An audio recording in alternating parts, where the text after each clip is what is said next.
ஓம் முருகா போற்றி, கந்தா போற்றி, கடம்பா போற்றி, கதிர்வேலா போற்றி, அறுபடை வீடு கொண்ட முருகப்பெருமானே போற்றி போற்றி. என் செல்லமே, நாளை வெள்ளிக்கிழமையில் உனக்கான திடீர் திருப்பம் கிடைக்கும் என் செல்லமே.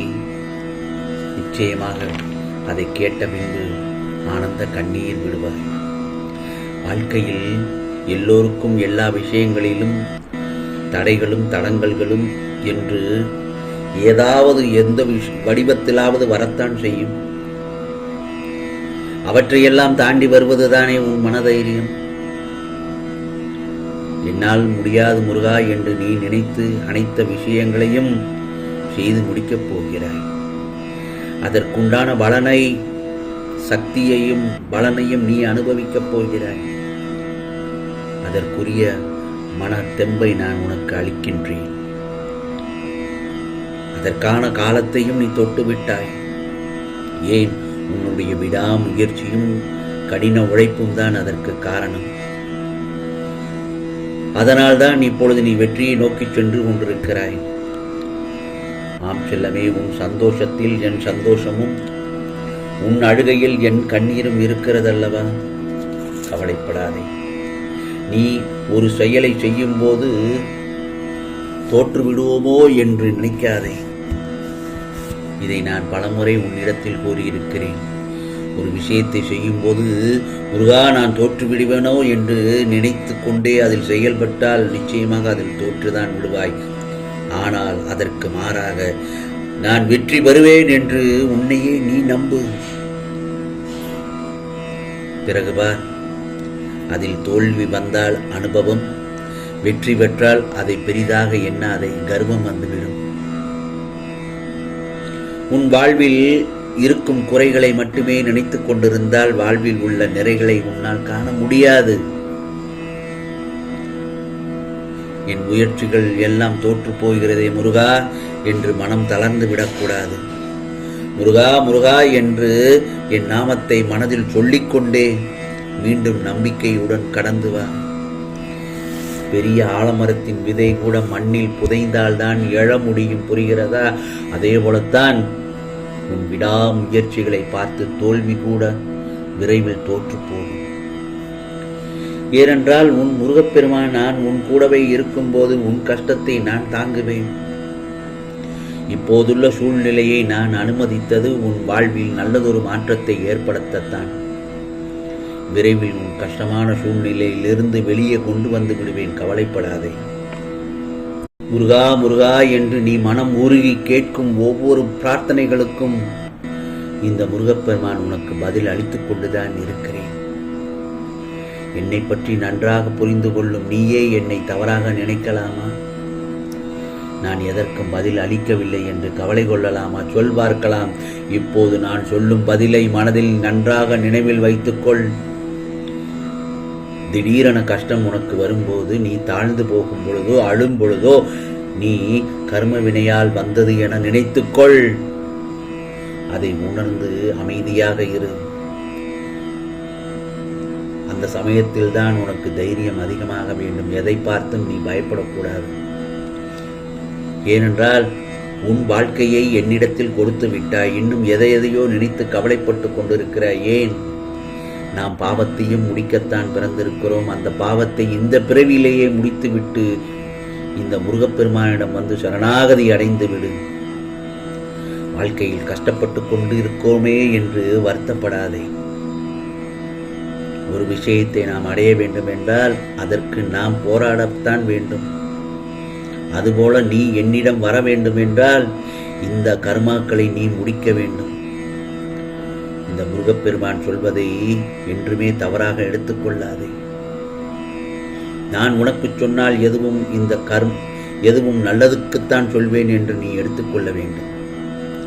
சீக்கிரமாக உனக்கு இந்த கர்மாக்கள் எல்லாம் முடியப் போகிறது. உன் கஷ்டங்கள் எல்லாம் தீரப்போகிறது.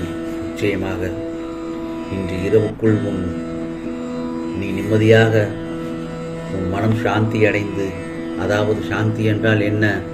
கோபங்கள் எல்லாம் தணிந்து மனம் அமைதி அடைந்து என்று சொல்லுகிறேன். அப்படி இருக்கும் சமயத்தில் நான் தரும் பரிசு பெரியதாகத்தான் இருக்கும். மகிழ்ச்சியுடன் காத்திரு. தரப்போகும் பரிசினை பெற்றுக்கொள்ள தயாராக இரு. நாளைய பொழுது வெள்ளிக்கிழமை நிம்மதியான வாழ்க்கை உனக்கான ஆரம்பமாக போகிறது. கவலையாக இருக்கும் உன் மனதை சுத்தப்படுத்தி அதில் சந்தோஷத்தை தரப்போகிறேன். நாளை பொழுது உனக்கான பொழுதாகத்தான் விடியப் போகிறது. இதோ உன்னுடைய துன்ப நாட்கள் எல்லாம் முடிவுக்கு வந்து இன்பம் சேரப்போகிறது. கடந்து போன காலத்தினை பற்றி கவலைப்படாதே. உன் லட்சியத்தை அடைய எத்தனை தடவை நீ தோற்றாலும், எத்தனை தடைகள் வந்தாலும், யாரெல்லாம் இழிவாக பேசினாலும் மனம் தளர்ந்து போகக்கூடாது. எல்லாவற்றையும் எப்படி எடுத்துக்கொள்ள வேண்டும்? அனைத்தும் நன்மைக்கே என்று எடுத்துக்கொள்ள வேண்டும். பிறகு வெற்றி உனக்காக காத்திருக்கிறது. உனது எண்ணங்களை எல்லாவற்றையும் ஒவ்வொன்றாக நிறைவேற்றி தருகிறேன். ஏன், எதையெல்லாம் இழந்தாயோ அதையெல்லாம் உனக்கு கிடைக்கப் போகிறது. இவையெல்லாம் தெரியாமல் ஏன் கவலைப்பட்டு கொண்டிருக்கிறாய்? நாளை வெள்ளிக்கிழமை அதிர்ஷ்டம் உன்னை தேடி வந்து கொண்டிருக்கிறது. இனி நீ மிகப்பெரிய அதிர்ஷ்டசாலிதான். ஆம் செல்லமே, ராஜயோகத்தில் இருக்கப் போகிறாய். நிச்சயமாக உன்னுடைய செல்வாக்கு எல்லாம் பல மடங்காக உயர்த்தி நல்லதொரு நிலைமைக்கு உன்னை ஆளாக்கப் போகிறேன். உனக்கு கிடைத்ததை வைத்து ஏழைகளுக்கும் இல்லாதவர்களுக்கும் மருத்துவ செலவுகளுக்கும் பசிக்கும் உதவி செய்தார் என்றால் நிச்சயமாக உனக்கு இரட்டிப்பு மகிழ்ச்சி கிடைக்கும், நல்லதொரு பலன் கிடைக்கும். ஆம் செல்லமே, உனக்கான வாழ்க்கையின் மீதான உன் கவனம் வெற்றி பாதைக்கு கொண்டு செல்லப் போகிறேன். கவனமானது முடிந்தவைகளில் இல்லாமல் கவனமானது தொடங்குவதில் இருந்தால் முடிவு சுகமாகவும் சுபமாகவும் இருக்கும். பிறரது நடத்தைகளும் செயல்களும் உன் குணத்தை தீர்மானித்து விடக்கூடாது. உனக்கென கொண்டுள்ள நல்ல குணங்களில் இருந்து நீ எந்த ஒரு சூழ்நிலையிலும் விலகாமல் இருக்க வேண்டும். பிறரின் செயல்களை கட்டுப்படுத்த உன் நல்ல குணங்களை மாற்றிக்கொள்ள வேண்டாம். அனைத்தும் தானாகவே சரியாகிவிடும். பிறரை மாற்ற போராடி உன் நேரத்தை வீணாக்காதே. தீரப்போகும் பிரச்சனைகளும் முடியப்போகும் கவலைகளும் உன்னை சந்தோஷப்படுத்த உள்ளன. பல நாட்களாக உன்னை ஆட்டிப்பிடித்த மிகப்பெரிய பிரச்சனை, கெட்ட நேரம் எல்லாம் உன்னை விட்டு விலகும் நேரம் வந்துவிட்டது. உற்சாகமாகவும் அதே நேரம் கவனமாகவும் இரு. உன் மனதை போட்டு வாட்டி வதைத்த பிரச்சனை எல்லாம் தீர்த்து வைக்கப் போகிறேன். தினமும் முருகா முருகா என்று என்னை வணங்கி வந்தாய் அல்லவா? இதோ உன் பிரச்சனையை தீர்க்க இந்த முருகப்பெருமான் ஓடோடி வந்து விட்டேன். இனி நாளை பொழுது உனக்கு நல்ல பொழுதாக விடிந்து நிச்சயமாக நல்லதொரு செய்தினை கேட்பாய் என் செல்லமே. நல்லதொரு திருப்பம் கிடைக்கும். பிறகு என்னுடைய ஆலயத்திற்கு ஓடோடி வருவாய், ஆனந்த கண்ணீர் விடுவாய் நன்றி சொல்வதற்காக. ஆம் செல்லமே, நான் சொல்வதை கேட்டு விட்டாய் அல்லவா? ஓம் முருகா போற்றி என்று ஒரு 6 முறை பதிவு செய். நிச்சயமாக உனக்கானது எல்லாம் நல்லதாக நடத்தி காண்பிப்பேன். உனக்கானது எல்லாம் நல்லது நடக்கும், நல்லது மட்டுமே நடக்கும், அதுவும் நன்மையாகவே இருக்கும். ஓம் சரவண பவ, ஓம் சரவண பவ, ஓம் சரவண பவ.